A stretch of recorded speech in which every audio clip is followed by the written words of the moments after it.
எனக்கு இந்த லவ்ல எல்லாம் இன்ட்ரெஸ்டே கிடையாது. எனக்கு அதுக்கெல்லாம் டைமே கிடையாது. இனிமே இது மாதிரி யாராவது என்ன ப்ரொபோஸ் பண்ணா, அவன்கிட்ட நீ டைரக்ட்டா, அவளுக்கு இதுல எல்லாம் இன்ட்ரெஸ்டே இல்ல. இதெல்லாம் நடக்காது அப்படின்னு நீயே அவன்கிட்ட டைரக்ட்டா சொல்லிடு அப்படின்னு ஹீரோயின் சொல்றான். இதெல்லாம் கேட்டுட்டு ஹீரோயினோட ஃப்ரெண்டு கேக்குறா, என்னடி இப்படி சொல்ற? அப்போ உனக்கு உண்மையான லவ்ல எல்லாம் இன்ட்ரெஸ்டே கிடையாதா? உங்க ஊர்ல நீ இருந்தபோது அது மாதிரி நீ எதுவுமே செய்யலையா? அப்படின்னு ஃப்ரெண்ட் கேட ஹீரோயின் சொல்றா. எனக்கு அதுலலாம் நம்பிக்கையும் இல்ல, இன்ட்ரெஸ்டும் இல்ல. சந்தோஷமா ஒரு மேட்டர் பண்ணோமா, அத மறந்துட்டு அடுத்த மேட்டருக்கு போனோமா அப்படின்னு எந்த டென்ஷனும் வருத்தமும் இல்லாம நான் வாழ விரும்புறேன் அப்படின்னு ஹீரோயின் சொல்றா. எனக்கு மேட்டர் பண்றதுனா ரொம்ப பிடிக்கும். எங்க ஊர்ல நான் இருந்தபோது நிறைய தடவை செஞ்சிருக்கிறேன். அதுக்கெல்லாம் ஒரு கணக்கே இல்ல. ரொம்ப வித்தியாசமான விஷயங்களை நான் ட்ரை பண்ணிருக்கிறேன் அப்படின்னு ஹீரோயின் இதெல்லாம் சொல்ல, இவ ஃப்ரெண்டும் இதெல்லாம் கேட்டு அப்படியே மிரண்டு போறா. என்னடி சொல்ற, நீ ஒரு படிக்கிற பொண்ணு, ரொம்ப நல்ல பொண்ணு அப்படின்னு தான் நான் உன்னை பத்தி நினைச்சிட்டு இருந்தேன். ஆனா நீ வெளியே தான் ரொம்ப சைலண்டா இருக்கிற. ஆனா நீ உண்மையாலே வேற மாதிரி. நீ ஊர்ல இருக்கும்போது என்னெல்லாம் சம்பவங்களை செஞ்சிருக்கிற, எல்லாத்தையும் என்கிட்ட சொல்லு அப்படின்னு இந்த ஃப்ரெண்ட் கேட்க, ஹீரோயினும் மெதுவா அப்படியே வெட்கப்பட்டுக்கிட்டு அவ செஞ்ச விஷயங்களை ஒன்னொன்னு அப்படியே சொல்றா. இவ சொல்றது எதையுமே இந்த ஃப்ரெண்டால நம்பவே முடியல. ஏன்னா இவ சொல்ற கதையெல்லாம் ரொம்ப விசித்திரமா வேற லெவல்ல இருக்கு. கொஞ்ச நேரத்துக்கு அப்புறம் ஹீரோயின் அவளோட ரூம்ல தனியா இருக்கும்போது அந்த ஹாஸ்டல் ஓனர் கூட செஞ்ச மேட்டரை அப்படியே யோசிச்சு பார்க்கிறா. அவர் செஞ்ச அந்த தரமான சம்பவத்தை யோசிக்க யோசிக்க இவளால கையடிக்காம இருக்கவே முடியல. எவ்வளவு முயற்சி பண்ணி பார்த்தோம், அவளால அதிலிருந்து தப்பிக்கவே முடியல. இவங்க செஞ்ச அந்த சம்பவம் அப்படியே படம் மாதிரி மனசுல ஓட, அவரு கூட திரும்பவும் செய்யற மாதிரி கற்பனை பண்ணி உலகத்தையே மறந்து உல்லாசமா கையடிச்சு சந்தோஷமா இருக்கிறா. அவசரத்துல ரூமோட கதவை ஒழுங்கா லாக் பண்ணாம இந்த விஷயத்த செய்யறா. என்னடா இந்த ரூம்ல இருந்து ஒரு வித்தியாசமான சவுண்ட் வருது அப்படின்னு பக்கத்து ரூம்ல தங்குற வேற ஒருத்தர் ஹீரோயினோட ரூமுக்கு வந்து பாக்குறான். ஹீரோயின் பண்றத பார்த்து அப்படியே மிரண்டு போய் நிக்கிறான். இப்படி ஒரு சூப்பர் சம்பவத்தை அவனோட வாழ்க்கையில அவன் பார்த்ததே இல்ல. கொஞ்ச நேரம் அப்படியே நின்று எந்த சத்தமும் போடாம ஒண்ணு விடாம எல்லாத்தையும் பார்க்கிறான். வித்தியாசமான டெக்னிக் எல்லாம் பயன்படுத்தி ஹீரோயின் பண்றதை பார்த்து இவன் அப்படியே மிரண்டு போறான். ஹீரோயின் கண்ணை திறந்து பார்க்கும்போது இவன் அப்படி நின்று பார்க்கிறதை இவளும் கவனிக்கிறான். வெட்கப்பட்டு அசிங்கப்பட்டு அவன் அப்படியே துரத்தி விட்டுட்டு கதவை லாக் பண்ணுவான்னு பார்த்தா அதை எதையுமே செய்யாம அப்படியே சில மாதிரி நிக்கிறான். உனக்கு இன்ட்ரெஸ்ட் இருந்தா நீயும் வந்து விளையாடு அப்படின்னு அவனை பார்த்து கூப்பிட, இதெல்லாம் கேட்டுட்டு இவனால சும்மா இருக்க முடியுமா? ஒரு செகண்ட கூட வேஸ்ட் பண்ணாம அப்படியே மங்களகரமா களத்துல இறங்குறான். தீயா இறங்கி வேலை செஞ்சு போட்டு வெளுத்து வாங்குறான். அடுத்த 2 மணி நேரத்துக்கு ஒரு அனல் பறக்கும் சம்பவத்தை செய்யறாங்க. ஒரு தரமான மேட்டர். ஹீரோயின் அவளோட மனசுல லிஸ்ட் போட்டு வச்சிருக்கிற எல்லாத்தையும் ஒண்ணு விடாம செஞ்சு ரொம்ப சந்தோஷமா இருக்கிறான். ஓடுறவனும் அவனோட வேலைய சூப்பரா செய்யறான். அப்படி கும்மு கும்முன்னு போட்டு பட்டைய கலப்பி வாழ்நாள் ஃபுல்லா மறக்காத மாதிரி ஒரு சூப்பர் சம்பவத்தை செய்யறாங்க. அப்படியெல்லாம் முடிஞ்சு ஹீரோயின் வெளியே போகும்போது இந்த ஹாஸ்டல்ல தங்குற வேற ஒருத்தன் ஹீரோயின் கிட்ட வந்து பேசுறான். நீங்க ஃப்ரீயா இருந்தீங்கன்னா நம்ம 2 பேரும் பக்கத்துல இருக்கிற அந்த காஃபி ஷாப்புக்கு போய் காஃபி குடிக்கலாம் அப்படின்னு இவன் கூப்பிடுறான். ஆனா இவன் எதுக்காக நம்மளை கூப்பிடுறான்? இவன் மனசுல அப்படி என்ன இருக்கு அப்படின்னு எல்லாமே ஹீரோயினுக்கு ரொம்ப நல்லாவே தெரியும். ஏன்னா ஹீரோயினுக்கு இந்த விஷயத்துல ரொம்ப எக்ஸ்பீரியன்ஸ் இருக்கு. ஒருத்தன் நம்ம கிட்ட வந்து என்ன பேசுறான், அவன் எதுக்கு பேசுறான் அப்படின்னு ஹீரோயின் கரெக்டா கண்டுபிடிக்கிறான். இவனோட பார்வையே சரியில்லை அப்படின்னு கரெக்டா நோட் பண்றான். இவனும் கொஞ்சம் கூட தைரியமே இல்லாம ஹீரோயினோட கண்ணை பார்த்து கூட பேச தெரியாம தலைய குனிஞ்சுக்கிட்டு சம்பந்தமே இல்லாம அவனோட பயத்துல ஏதேதோ பேசுறான். ஒரு அழகான பொண்ணுகிட்ட இப்பதான் இவன் ஃபர்ஸ்ட் டைமா பேசுறான் போல. எப்படி பேசணும்னு தெரியாம லூஸ் மாதிரி ஏதேதோ பேசுறான். ஹீரோயின் கிட்ட ஒரு கேள்வியை கேட்டுட்டு அவளுக்கு பதில் சொல்றதுக்கு கூட டைம் கொடுக்காம இவன் பாட்டுக்கு அடுத்த கேள்வியை கேட்டுட்டு அப்படியே வாயை மூடாம பேசிக்கிட்டே இருக்கிறான். ரொம்ப நேரமா இவன் பண்றத பார்த்து பார்த்து ஹீரோயின் பயங்கரமா கடுப்பாயி அப்படியே கோவமா பேச ஆரம்பிக்கிறான். என்னடா உன் பிரச்சனை? என்ன வேணும் உனக்கு? எனக்கு உன் கூட பேச இன்ட்ரெஸ்டே இல்லை. உன் கூட உடாந்து காஃபி குடிக்கிறதுக்கும் இன்ட்ரெஸ்ட் இல்ல. இதுக்கு மேல நீ என்ன டிஸ்டர்ப் பண்ணாத. என்கிட்ட இனிமே வந்து பேசாத அப்படின்னு சொல்லிட்டு அங்கிருந்து அப்படியே கடுப்பா நடந்து போறான். என்னடா நடக்குது? நம்ம அப்படி என்ன தப்பா கேட்டுட்டோம்? எதுக்கு இந்த பொண்ணு இவ்ளோ கோவமா பேசிட்டு போறா அப்படின்னு ஒண்ணுமே புரியாம இவனும் அப்படியே அங்கேயே நின்னுகிட்டு ஹீரோயின் போறத பாருறான். என்னைக்காவது ஒரு நாள் எப்படியாவது பேசி கரெக்ட் பண்ணி ஒரு அருமையான மேட்டர் பண்ணணும் அப்படின்னு இவன் யோசிக்கான். அதுக்கப்புறம் ஹீரோயினோட ஃப்ரெண்ட் ஹாஸ்டலுக்குள்ள வரும்போது ஹாஸ்டலோட மெயின் ஹால்ல ஒருத்தன் உடாந்து சரக்கடிச்சு இருக்கிறான். இந்த பொண்ணை பார்த்த உடனே நீயும் குடிக்கிறியா அப்படின்னு கேக்குறான். இந்த பொண்ணும் அவன் கூட உடாந்து குடிக்க ஆரம்பிக்கிறான். அப்படியே நல்ல சரக்கடிச்சு மட்டையாகி 2 பேரும் அந்த ஹால்ல வச்சு ஒரு சூப்பர் மேட்டர் பண்றாங்க. இவனும் நல்ல பதம் பார்த்து என்ஜாய் பண்ணுறான். ஷாட் மேல ஷாட் அடிச்சு ரொம்ப சந்தோஷமா இருக்கிறாங்க. இவ்வளவு நேரம் ஹால்ல வச்சு செஞ்சது பத்தலன்னு ரூம்ல போய் செய்யலாம் அப்படின்னு சொல்லி ரூமுக்கு வராங்க. ரூம்ல வந்து பார்த்தா ஹீரோயின் தூங்கிட்டு இருக்கிறா. கரெக்டா சொல்லணும்னா தூங்குற மாதிரி நடிக்கிறா. ஹீரோயின் தூங்குறா அப்படின்னு நினைச்சுக்கிட்டு அவளோட ஃப்ரெண்டும் அந்த பையனும் ஒரு அருமையான சம்பவத்தை பண்றாங்க. அவளோட ஃப்ரெண்டும் அந்த பையனும் பண்ற மேட்டரை ஒண்ணு விடாம அப்படியே பாக்குறா. அதை பார்த்துட்டு இவளால சும்மா இருக்க முடியுமா? அவங்கள் பண்றத பார்த்துக்கிட்டே உல்லாசமா கை அடிக்கிறா. உணர்ச்சி வசப்பட்டு ஹீரோயின் சத்தம் போட்டு அடிக்கிறத ஃப்ரெண்டும் அந்த பையனும் பாக்குறாங்க. சரி, இவளையும் நம்ம கூட சேர்த்துக்கலாமா அப்படின்னு அந்த பையன் கேட்க ஹீரோயினோட ஃப்ரெண்டு சரின்னு சொல்றான். அப்புறம் என்ன, 3 பேரும் ஒன்னா களத்துல இறங்கி ஒரு சூப்பர் விளையாட்டை விளையாடுறாங்க. மஜாவான நிறைய சம்பவங்களை செஞ்சுக்கிட்டு ரொம்ப சந்தோஷமா என்ஜாய் பண்றாங்க. ஹீரோயினும் அவ மனசுல லிஸ்ட் போட்டு வச்சிருக்கிற எல்லாத்தையும் ஒண்ணு கூட விட்டு வைக்காம எல்லாத்தையும் செஞ்சு வேற லெவல்ல சந்தோஷமா இருக்கிறா. ஓடுற பையனும் நல்லா தீயா இறங்கி வேலையை செய்யறான். சும்மா வெளுன்னு வெளுத்து பட்டைய கலப்புறான். அப்படி எல்லாம் முடிந்ததுக்கு அப்புறம் ஹீரோயினோட ஃப்ரெண்டு ஹீரோயின் கிட்ட பேசுறா. நம்ம செஞ்சது எப்படி இருந்தது? சூப்பரா இருந்ததா அப்படின்னு கேக்குறா. அதுக்கு ஹீரோயின் சொல்றா, ரொம்ப சூப்பரா இருந்தது. நான் எவ்வளவு என்ஜாய் பண்ணேன் அப்படின்றத வார்த்தைகளால என்னால விவரிக்கவே முடியாது அப்படின்னு சொல்றா. 3 பேர் ஒன்னா பண்றத நான் இப்பதான் ஃபர்ஸ்ட் டைமா பண்றேன் அப்படின்னு ஹீரோயின் சொல்றா.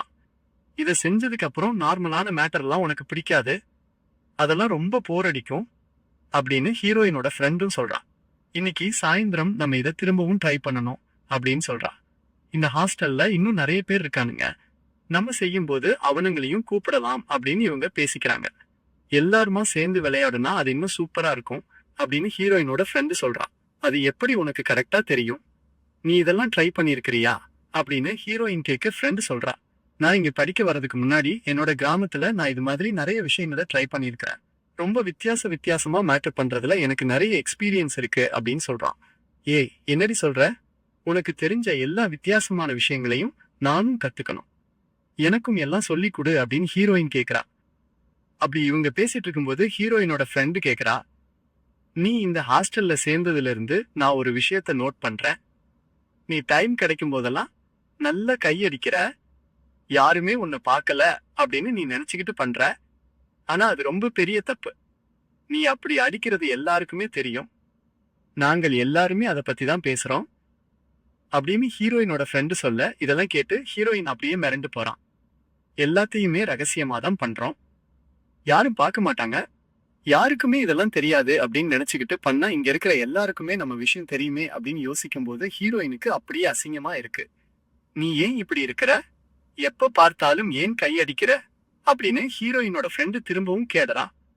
அதுக்கு ஹீரோயின் ஒரு கதையை சொல்ல ஆரம்பிக்கிறான். நான் இங்க வரதுக்கு முன்னாடி நான் கிராமத்துல இருக்கும்போது எங்க ஊர்ல திருவிழா நடந்துட்டு இருந்த போது என்ன நிறைய பேர் சேர்ந்து ஒரு சம்பவத்தை செஞ்சுட்டாங்க. அது நடந்ததுக்கு அப்புறம் நான் ஆளே மாறிட்டேன். நான் முன்ன இருந்த மாதிரியே இல்ல, ரொம்ப மாறிட்டேன். எப்ப பார்த்தாலும் மேட்டர் பண்ற சிந்தனைகள் என்னோட மனசுக்குள் வர ஆரம்பிச்சிடுச்சு. அதை பற்றி யோசிக்காம என்னால இருக்க முடியல. தூங்கும் போதும் சாப்பிடும் போதும் நடக்கும் போதும் எப்ப பார்த்தாலும் சம்பவம் பண்றது மட்டும்தான் என் மனசுல ஓடிக்கிட்டே இருக்கு. அது என்னால மாத்த முடியல. அந்த மாதிரி சிந்தனைகள் வரும்போது அதுக்கு மேல என்னால அடக்க முடியாது. இப்பவே கையடிக்கலன்னா செத்து போயிடுவோம். அது மாதிரி தலைவலி வரும். அதுக்கு மேல என்னால ஒண்ணுமே பண்ண முடியாது. நான் எவ்வளவு கண்ட்ரோல் பண்ண முயற்சி பண்ணாலும் அது திரும்ப திரும்ப வந்துகிட்டே இருக்கும். அதனாலதான் நான் எப்ப பார்த்தாலும் கையடிக்கிறேன். இதுதான் என்னோட பிரச்சனை. இது ஒரு விதமான மனநோய். இதுக்கு இங்கிலீஷ்ல ஒரு பேர் இருக்கு, அது நான் மறந்துட்டேன் அப்படின்னு ஹீரோயின் அவளை பற்றி எல்லாமே இப்படி அழுதுகிட்டே சொல்ல, இதை எல்லாத்தையும் கேட்டுட்டு ஹீரோயினோட ஃப்ரெண்ட ரொம்ப ஃபீல் பண்றா. ரொம்ப சூப்பரா மேட்டர் பண்ற பொண்ணா இருந்தாலும் மனசாட்சி உள்ள பொண்ணா இருக்கிறா. நீ கவலைப்படாத, இந்த மனநோயை நம்ம குணப்படுத்தலாம் அப்படின்னு ஹீரோயினுக்கு ஆறுதலா பேசுறா. மறுநாள் ஹீரோயினோட ஃப்ரெண்ட் ஹீரோயினை சந்திச்சு ஒரு விஷயத்த சொல்றான். என்ன சொல்றான்னா, உன்னோட இந்த பிரச்சனைய நான் ஒரு டாக்டர் கிட்ட சொன்னேன். அவங்க உன்னை உடனே பார்க்கணும் அப்படின்னு சொன்னாங்க. இந்த நோய் என்னால ட்ரீட்மெண்ட் பண்ண முடியும், இதை சரி பண்ண முடியும் அப்படின்னு அவங்க சொன்னாங்க அப்படின்னு ஹீரோயினோட ஃப்ரெண்ட் சொல்ல, ஹீரோயினுக்கு இதெல்லாம் கேட்டு பயங்கரமா கோபம் வருது. கோபத்துல பயங்கரமா சத்தம் போட்டு கத்துறா. நீ என்னோட ஃப்ரெண்டுன்னு உன்னை நம்பி என்னோட பர்சனலான விஷயத்த நான் உன்கிட்ட சொன்னேன். நீ இதை யாரு கேட்டுட்டு ஒரு டாக்டர் கிட்ட போய் சொன்ன? உனக்கு கொஞ்சமாவது அறிவு இருக்கா? என்ன கேட்காம நீ எதுக்கு அந்த டாக்டர் கிட்ட போய் சொன்ன? என்னால அந்த டாக்டர் எல்லாம் போய் பார்க்க முடியாது. அப்படி நான் செஞ்சா என்ன பத்தின இந்த விஷயம் எல்லாருக்குமே தெரிஞ்சு போயிடும். என்னோட இந்த ரகசியம், எனக்கு நடந்த அந்த கொடுமைகள் அப்படின்னு எல்லாமே ஊருக்கே தெரிஞ்சு போயிடும். அப்புறம் நான் உயிரோட வாழ்ந்து என்ன யூஸ் அப்படின்னு ஹீரோயின் பயங்கர கோவமா பேசுறான். இங்க இருக்கிற எல்லாருக்குமே தெரிஞ்சிருச்சுன்னா, மெதுவா என்னோட கிராமத்துல இருக்கிற எல்லாருக்குமே தெரிஞ்சிரும். அதுக்கப்புறம் என்னோட குடும்பம் தலை நிமிர்ந்து எப்படி வெளியே நடக்க முடியும்? அதை பற்றி ஏதாவது நீ யோசிச்சு பாத்தியா? அப்படின்னு ஹீரோயின் ஃப்ரெண்ட பார்த்து கேட இந்த ஃப்ரெண்டு சொல்றா. ஏய் மென்டலா, நீ இது ஒரு மனநோய். இத குணப்படுத்தணும் அப்படின்னு உனக்கு இல்லையா? உன்னோட நல்லதுக்காக தானே நான் அப்படி பண்ணேன். அது கூட உன்னால புரிஞ்சுக்க முடியலையா? நீ எல்லாம் என்ன ஃப்ரெண்ட்? நீ ஒன்னும் பயப்படாத, உன்னை பற்றி யாரும் தெரிஞ்சுக்க மாட்டாங்க. அந்த டாக்டர் எல்லாத்தையுமே ரகசியமா தான் வைப்பாங்க. நீ மரியாதையா என் கூட வா. அந்த டாக்டரை நீ கண்டிப்பா பார்த்தே ஆகணும் அப்படின்னு இந்த ஃப்ரெண்ட் பொண்ணு சொல்ல, அதுக்கு ஹீரோயின் சொல்றா, அதெல்லாம் முடியாது. நீ எவ்வளவு தடவை கூப்பிட்டாலும் நான் வரமாட்டேன். என்னோட முடிவுல எந்த மாற்றமும் இல்ல அப்படின்னு சொல்றா. இந்த ஃப்ரெண்ட் பொண்ணும் அவளால முடிஞ்ச அளவுக்கு கன்வின்ஸ் பண்ண ட்ரை பண்றா. ஆனா ஹீரோயின் ஃப்ரெண்ட் சொல்ற எதையுமே கேட்கவே மாட்டா. நீ என்ன சொன்னாலும் நான் வரமாட்டேன். தயவு செய்து என்ன இதோட கூப்பிடாத அப்படின்னு கோவமா சொல்லிட்டு அங்கிருந்து அப்படியே ஓடி போயிடுறா. அவளோட ரூம்ல வந்து உடாடுறா. இந்த ரூமை பார்க்கும்போது நேத்து இவங்க பண்ண அந்த மேட்டர் ஹீரோயினோட மனசுல அப்படியே வந்து போகுது. நேத்து இவங்க பண்ண அந்த சம்பவத்தோட வாசனை இந்த ரூம்ல அது போகாம அப்படியே இருக்கு. அந்த வாசனை அப்படியே வர வர நேத்து பண்ண சம்பவத்தை அப்படியே கண்ணை மூடி கற்பனை பண்ணி பார்க்கிறான். அது அப்படியே ஒரு படம் மாதிரி இவன் மனசுல அப்படியே கிளியரா ஓட, அப்படியே கண்ணை மூடி இன்னும் ஆழமா கற்பனை பண்ணி பார்க்கிறான். நேத்து பண்ண மாதிரியே திரும்பவும் பண்ணணும் அப்படின்னு யோசிக்கிறான். அதை பற்றி யோசிக்க யோசிக்க இவளால அதுக்கு மேல அடக்கவே முடியல. அதுக்கப்புறம் என்ன? இவ வழக்கமா பண்ற மாதிரி உல்லாசமா கையடிச்சு சந்தோஷமா இருக்கிறா. உலகத்தையே மறந்து அடிச்சு அடிச்சு அது திரும்பவும் நடக்கிற மாதிரி அப்படியே கற்பனை பண்ணி பார்க்கிறா. ஆனா எவ்வளவு முயற்சி பண்ணியும் இவ எப்பவுமே என்ஜாய் பண்ற மாதிரி இவளால செய்ய முடியல. ஏதோ தப்பா இருக்கே அப்படின்னு யோசிக்கிறா. அதுக்கப்புறம் ஹீரோயின் எவ்வளவு ட்ரை பண்ணியும் அவளால அதை ஒழுங்கா செய்யவே முடியல. வழக்கமா செய்யற மாதிரி எல்லா டெக்னிக்கையும் பயன்படுத்தி நல்லா விளையாடி பார்க்கிறா. ஆனா இன்னைக்கு என்ன ஆச்சுன்னே தெரியல. இவ எவ்வளவு முயற்சி பண்ணியும் அவளால சந்தோஷமா இருக்கவே முடியல. என்னடா இது, இன்னைக்கு எதுவுமே செய்ய முடியலையே அப்படின்னு ஹீரோயின் ரொம்ப கடுப்பா இருக்கிறா. இன்னைக்கு இது இவளுக்கு ரொம்ப தேவை. அப்படி இருந்தும் அவளால ஒண்ணுமே செய்ய முடியல. நம்ம ஏற்கனவே பார்த்த மாதிரி ஹீரோயினுக்கு அந்த மாதிரி மனநோய் இருக்கிறதால அவ இந்த மாதிரி விஷயத்த ஆசைப்பட்டுட்டானா அவளால அதை செய்யாம இருக்கவே முடியாது. அப்படியே தலையை விரிக்கிற மாதிரி இருக்கும். அதெல்லாம் அவளால தாங்கிக்கவே முடியாது. அதனால என்ன பண்றானா, அவளோட மொபைல் போனை எடுத்து அந்த ஹாஸ்டல்ல இருக்கிற எல்லாருக்குமே போன் பண்ணி பாக்குறா. எவனாவது கிடைக்க மாட்டானா அப்படின்னு எல்லாருக்குமே போன் பண்ணி பாக்குறா. ஆனா ஹீரோயினோட கெட்ட நேரம். யாருமே போனே எடுக்க மாட்டாங்க. யாருக்கு போன் பண்ணாலும் லைன் கனெக்டே ஆக மாட்டேது. என்னடா இது இப்படி ஆகுது, இன்னைக்கு நமக்கு நேரமே சரியில்லை, அடுத்தது என்ன பண்றது அப்படின்னு ஹீரோயினுக்கு ஒண்ணுமே புரியல. அப்படியே டென்ஷன்ல திருன்னு முழிக்கிறா. அப்படி இருக்கும்போது பக்கத்து ரூம்ல ஏதோ ஒரு சத்தம் கேக்குது. யாரோ உடாந்து புக் படிக்கிற ஒரு சவுண்ட் இவளுக்கு கேக்குது. யாருடா இது அப்படின்னு பாக்குறதுக்காக ஹீரோயின் அந்த ரூமுக்கு போய் பார்க்கிறா. இங்க வந்து பார்த்தா இந்த ஹாஸ்டல்ல தங்குற ஒருத்தர் இந்த ரூம்ல படுத்து தூங்கிட்டு இருக்கிறத ஹீரோயின் பார்க்கிறான். இந்த ரூம்ல வேற ஒருத்தனும் இருக்கிறான். அவங்க 2 பேரையும் எழுப்பி மேட்டர் பண்ணலாம் அப்படின்னு ஹீரோயின் கூப்பிடுறா. இப்படி ஒரு சந்தர்ப்பம் அமையும் போது இவனுங்க சும்மா இருப்பாங்களா? எல்லாரும் சேர்ந்து ஒரு சூப்பர் சம்பவத்தை செய்யறாங்க. ஹீரோயின் ஆசைப்பட்ட மாதிரியே ரொம்ப சந்தோஷமா இருக்கிறா. அப்படி இவங்க செஞ்சிட்டு இருக்கும்போது இன்னும் 2 பேர் வந்து இவங்க கூட சேர்ந்துக்கிறாங்க. அப்படி இந்த ஹாஸ்டல்ல இருக்கிற எல்லாருமே ஒன்னா சேர்ந்து ரொம்ப சந்தோஷமா இருக்கிறாங்க. ஒரு அனல் பறக்கும் சம்பவத்தை செஞ்சுக்கிட்டு ரொம்ப ஜாலியா இருக்காங்க. அப்படி இவங்க எல்லாமே செஞ்சுட்டு இருக்கும்போது அதுல ஒருத்தனோட கேர்ள் ஃப்ரெண்ட் இந்த ரூமுக்கு வந்து இவங்க செய்யற எல்லாத்தையும் பாத்துறா. அதுக்கப்புறம் அங்க ஒரு பெரிய பிரச்சனையாகி ஒரு பெரிய சண்டை நடந்து இந்த பொண்ணு ஹீரோயினை பயங்கரமா திட்ட ஆரம்பிக்கிறா. கோபத்துல பயங்கரமா கத்துறா. நீ இந்த ஹாஸ்டலுக்கு வந்ததுல இருந்து எல்லாரு கூடவும் நீ மேட்டர் பண்ற மரியாதையா இந்த ஹாஸ்டலை விட்டு கிளம்பு அப்படின்னு இந்த பொண்ணு சொல்றா. பொண்ணுங்க இந்த ஹாஸ்டல்ல இல்லாத நேரமா பார்த்து நீ நிறைய சம்பவம் பண்ற மரியாதையா இங்க இருந்து கிளம்பு அப்படின்னு இந்த பொண்ணு பயங்கரமா சத்தம் போடுறா. அப்படி இருக்கும்போது ஹீரோயின் ஒரு விஷயத்த எல்லாருக்கிட்டையும் சொல்றா. அது என்னன்னா, நான் பிரெக்னெண்டா இருக்கிறேன் அப்படின்னு ஹீரோயின் எல்லாருக்கிட்டையும் சொல்றா. இதை கேட்ட உடனே எல்லாரும் அப்படியே மிரண்டு போறாங்க. குழந்தையோட அப்பா யாரு அப்படின்னு எல்லாரும் கேக்குறாங்க. அது எனக்கு தெரியாது அப்படின்னு ஹீரோயினும் அழுதுகிட்டே சொல்றா. எவ்வளவு யோசிச்சு பார்த்தோம், அது யாருன்னு எனக்கும் தெரியாது.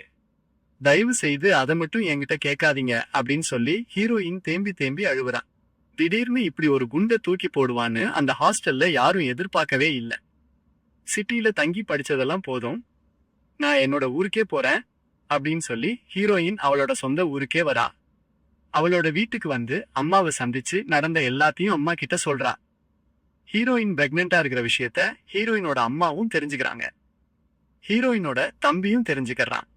குழந்தையோட அப்பா யாரு அப்படின்னு ஹீரோயினோட அம்மா கேட ஹீரோயினுக்கு என்ன பதில் சொல்றதுன்னே தெரியல. ஒண்ணுமே சொல்லாம அப்படியே அழுதுகிட்டே நிக்கிறா. ஹீரோயின் அழுவுறத பார்த்து அந்த ஹாஸ்டல்ல என்னெல்லாம் நடந்திருக்கும் அப்படின்னு ஹீரோயினோட அம்மா அப்படியே யோசிச்சு பாக்குறாங்க. ஹீரோயினோட தம்பியும் அக்கா கிட்ட நிறைய விஷயங்களை கேட்டு தெரிஞ்சுக்கணும் அப்படின்னு யோசிக்கிறான். அக்கா ஃப்ரீயா இருக்கும்போது அவங்க கிட்ட நிறைய விஷயங்களை கேட்டு தெரிஞ்சுக்கலாம் அப்படின்னு தம்பி யோசிக்கிறான். நம்ம கிராமத்துல என்கிட்ட நிறைய பேர் நிறைய கேள்விகள் கேட்பாங்களே, அவங்களுக்கெல்லாம் நான் என்ன பதில் சொல்றது அப்படின்னு ஹீரோயின் யோசிக்கிறான். இன்னும் கொஞ்ச நாள்ல நம்ம பிரெக்னெண்டா இருக்கிற விஷயம் இந்த ஊர்ல இருக்கிற எல்லாருக்குமே தெரிஞ்சிரும். இதெல்லாம் தெரிஞ்ச உடனே ஊர்ல இருக்கிற மக்கள் சும்மா இருப்பாங்களா? வீட்டுக்கு வந்து நிறைய கேள்விகளை கேட்பாங்களே, அவங்களெல்லாம் நான் எப்படி ஃபேஸ் பண்ணுவேன்? அவங்க வளைச்சு வளைச்சு கேடுற கேள்விகளுக்கெல்லாம் நான் என்ன பதில் சொல்லுவேன் அப்படின்னு யோசிக்கும் போது ஹீரோயின் அப்படியே உடைஞ்சு போறா. அந்த ஹாஸ்டல்ல அப்படி என்னதான் நடந்தது அப்படின்னு தெரிஞ்சுக்கிறதுக்காக எல்லாருமே ரொம்ப இன்ட்ரெஸ்டா இருப்பாங்களே. ஐயையோ, இனிமே என்னெல்லாம் நடக்க போகுது அப்படின்னு யோசிக்கும் போது ஹீரோயின் அப்படியே மிரண்டு போறான். அவ ஊர்ல இருக்கிற மக்களை ஃபேஸ் பண்றதுக்கு அவளுக்கு தைரியமே இல்ல. மறுநாள் ஹீரோயினும் அவளோட ஃப்ரெண்டும் ஒரு டாக்டரை பார்க்க வராங்க. இந்த டாக்டர் ஒரு மனநோய் டாக்டர். ஹீரோயினுக்கு இருக்கிற அந்த மனநோயை இந்த டாக்டர் கிட்ட சொல்றாங்க. அதை எல்லாத்தையும் கேட்டுட்டு இந்த டாக்டர் என்ன சொல்றாங்கன்னா, நீ பயப்படாத, நிறைய பொண்ணுகளுக்கு இந்த நோய் இருக்கு. இந்த காலத்துல நிறைய பொண்ணுங்க அப்படிதான் இருக்காங்க. இது ஒண்ணு இப்ப ரொம்ப ஆச்சரியமான விஷயமே கிடையாது. இந்த நோயை குணப்படுத்த முடியும். ஆனா அது கொஞ்சம் கஷ்டம்.